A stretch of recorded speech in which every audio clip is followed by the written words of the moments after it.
Сегодня мы разберем 359 главу манги Черного Клевера. И как вы поняли, избиение Мириэлионы отложили на потом. Видимо, там нас ждет что-то очень интересное. Ну а эта глава порадует нас первым и, скорее всего, не последним столкновением родителей и их детей. Сильнейшая воительница в свои времена Асия Сильва против своей дочери Ноэль и ее нового фамильяра. Что? Табата ввел в мир Черного Клевера нового дьявола? В общем, после долгого перерыва автор подготовил просто неожиданно крутую и интригующую главу. Завтра, кстати, выйдет ролик по 389 главе Героики, так что не забываем приходить и следите за уведомлениями. Ну а также напоминаю, что прочитать свою любимую манхуа вы сможете на remanga.org. Здорово, ребятки анимешники, у микрофона Зик. А вот ребята, которые оставили свой коммент под прошлым роликом. Ну а мы начинаем.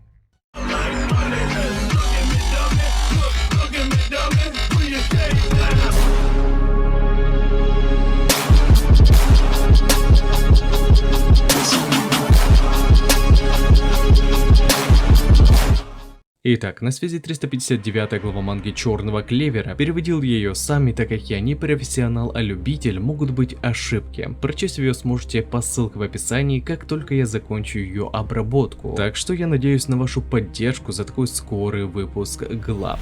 Повествование сразу же стартует с исхода поединка старших детей семьи Сильва против принцессы битвы Асия. Глава же дублирует одно из прошлых названий предыдущих глав, а именно танцующая принцесса поля битвы снова. И все это обусловлено тем внезапным поворотом, который нас ожидает далее, но об этом поговорим немножечко позже. В сражении со своими отпрысками Асия одержала безоговорочную победу, насквозь проткнув одного из своих старших сыновей Нозеля. Что ж, такой исход был совсем неудивительным, так как я уже говорил, что в свои годы жизни Асия Сильва была одной из сильнейших магов королевства Клевер и имела титул танцующая принцесса поля битвы, а победить ее в свою очередь смогла дьявол Мегикула, и то с помощью проклятия, которое медленно истощало ее жизнь. Ну а теперь, когда она стала паладином, сила этого воскрешенного человека находилась на совершенно другом уровне. И даже весь отряд серебрянокрылых орлов не смог остановить эту воительницу. Эх, зная ее славу, мне как-то обидно, что Табата не показал нам бой Нозеля и Асия. Хотя, возможно, автор специально скипнул данный поединок из-за того, что уровень сил оппонентов был очень разный. Ну и, наверное, еще из-за того, что далее нас ожидает просто невероятный бой Валькирий, который на полную раскроет способности Мателя Нозеля. Кстати, сама Асия даже похвалила своего старшего сына, ибо он действительно смог стать сильнее с момента ее гибели. Однако этого уровня силы было совсем недостаточно, чтобы бороться с ней, и на ее лице даже прослеживалось некое огорчение, ведь многие ожидания просто не оправдались. Нозель, можно сказать, не разочаровал Асия. В большей степени она расстроена упадком рыцарского ордена серебрянокрылых орлов после ее смерти, но все же сильнее она разочарована своими детьми Неброй и Солидом, которые вовсе ничего не смогли сделать своей матери. И тут не стоит даже учитывать понятие семейных ценностей, например, как мы вообще можем навредить своей матери? Нет, умения и сила Небры и Солида были ничтожны, даже если их вместе сравнивать с Нозелем. Асия говорит двум своим младшим детям, что они тоже могли бы стать сильнее, как, например, их старший брат, но вместо старания они осквернили свой разум высоким титулом, и в конце концов это исказило их сердце и силу. Кстати, Небра и Солид являются конкретным примером того, против чего борется Люциус. Он хочет искоренить само неравенство, которое причиняет страдания людям. Ведь Небра из-за своего знатного происхождения часто издевалась и просто использовала людей в своих корыстных целях, а ее братец Солид также не ушел далеко от этого. Но в отличие от нее, он проявил тщеславие и пытался унижать других своей силой. Хотя когда дело доходило до проявления способностей, он часто просто опускал руки и ленился, но других же упрекал в их никчемности. Хоть он и говорит, что он пытался стать сильнее, но, как видим, прилагаемых усилий было даже не видно, а вот грязь его натуры еще как. С этим и пытается бороться Люциус, и если посмотреть на его план под другим углом, то он уже и не кажется таким злым антагонистом. И, видимо, паладины как раз и увидели его идеальный мир, ради которого они теперь готовы пойти на все, что угодно. Вот, например, паладин Асия. Несмотря на то, в кого превратились некоторые ее дети, она все еще их любит и даже была готова забрать жизнь своих отпрысков ради сотворения плана Люциуса. Асия, конечно, чувствовала свою вину в том, что все пошло именно таким чередом, из-за того, что в прошлом она умерла, так и не успев их воспитать. Поэтому принцесса битвы и решилась на это. Уничтожить все, чтобы в истинном мире равенства они возродились и смогли начать все сначала, так как это должно было быть. Эти речи сильно давили на психику семейства Сильва, ведь подобные вещи говорила их родная мать. Но тут появляется Ноэль, которая, в отличие от своих неокрепших средних брата и сестры, уже позабывших Асия, Ноэль в предыдущей битве в королевстве Пик непосредственно встретилась с ее душой, и поэтому у нее не было сомнений в том, что стоящая перед ними женщина была и правда их матерью. Но сейчас она была больше не той, какой ее запомнило семейство Сильва. Теперь воскресшая Асия Сильва была никем иным, как тем, кого Ноэль должна была превзойти и победить. Сейчас их мать была для всех настоящим врагом, которого нужно было уничтожить. Хоть она и сказала это с полной уверенностью, но Нозель в свою очередь сильно волновался за свою сестру, ведь он как-никак в полном мере смог ощутить силу паладина Асия, а еще контракт духа воды Ундины и Ноэль больше не действителен, поэтому у нее больше не было святой стадии, с которой она могла эффективно сражаться против демонической силы. Однако Ноэль не стояла бы сейчас здесь, если не была твердо уверена в своих словах. Да и думаю, вы уже увидели название и превью ролика, так что далее нас ожидает небольшой флешбэк, где нам пояснят за новую силу нашей принцессы. Время в этом воспоминании было примерно день после того, как Асту вроде бы как убили. Из-за потери дорогого ей человека Ноэль очень скорбела, жалела, что так и не смогла тогда ничего сделать из-за того, что у нее больше не было силы Ундины. И хоть за этот год она и смогла стать немного сильнее, вот только этого все равно было недостаточно, чтобы даже противостоять Люциусу. Однако Ноэль все же всем сердцем верила в то, что Аста в любом случае должен выжить, и возможно сейчас он как раз и ищет способ вернуться домой. Поэтому она решила стать сильнее во что бы то ни стало и защитить страну до его прихода обратно. Собственно, смысл этого флешбека состоит в том, что около моря Ноэль повстречала Кахону, которой нужна была ее помощь, ибо в подводном храме начали твориться нехорошие вещи, к тому же они были напрямую связаны с Концом Света, анонсированным Люциусом. А оказавшись в подводном храме, Ноэль предстала перед огромным чудищем, драконом, которого люди подводного храма почитали с древних времен и называли морским богом. Ну а проблема была в том, что этот самый дракон все это время спал, и по легенде от долгого сна он просыпается лишь перед началом апокалипсиса.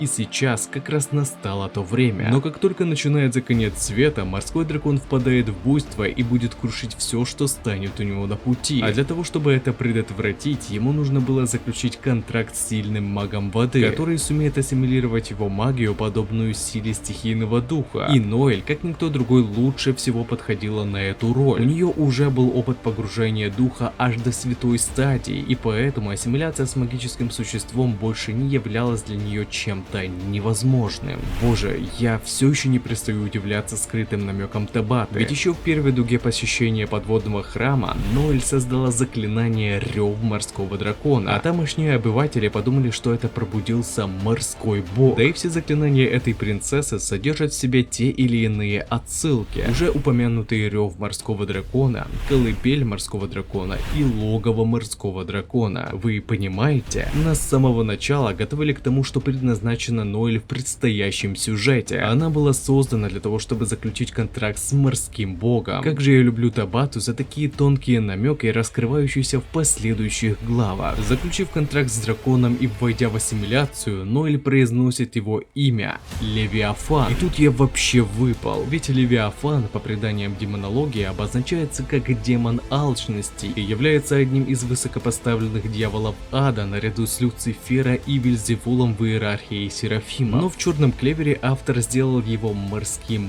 богом, и тут скорее всего все не так просто, как кажется, ведь смотря на ассимиляцию Ноэль и Левиафана, в одеянии Валькирии формы морского дракона мы можем заметить явные изменения, в особенности рога и изменения зрачков, точно так же, как это происходит с ассимиляцией с дьяволами. Так что, возможно, нам показали еще одного дьявола, вышедшего из преисподней, и Ноэль заключила с ним контракт. А ведь не зря Левиафан даже по преданиям демонологии просыпается как раз перед началом апокалипсиса. Возможно, тут и правда что-то скрыто, это и новый фамильяр нашей принцессы действительно дьявол. И скорее всего эта тема заслуживает отдельного ролика, так что в скором времени ожидайте его появления. Кстати, вы не заметили ничего необычного на фрейме легенды пробуждения морского дракона? Именно, там была изображена точно такая же ситуация, что сейчас происходит в Клевере. Снисхождение солнца как ассоциация с появлением Люциуса и парящие ангелы, которые в миниатюре выглядят как точные копии недоангелов-антагониста. Так что возможно план Люциуса был предсказан еще до того, как родился сам четвертый Заградис. И раз уж существует эта легенда, антагонист наверняка знает, что может ему помешать, и точно подготовился для того, чтобы это не случилось. Что ж, это очень интригующе, но что еще больше всего мне теперь хочется увидеть, так это силу нового облика Ноэль. Думаю, как собственно и вам, так что с нетерпением будем ожидать следующую главу. И кстати, не забывайте, что прочитать свою любимую мангу и не только вы сможете на remanga.org.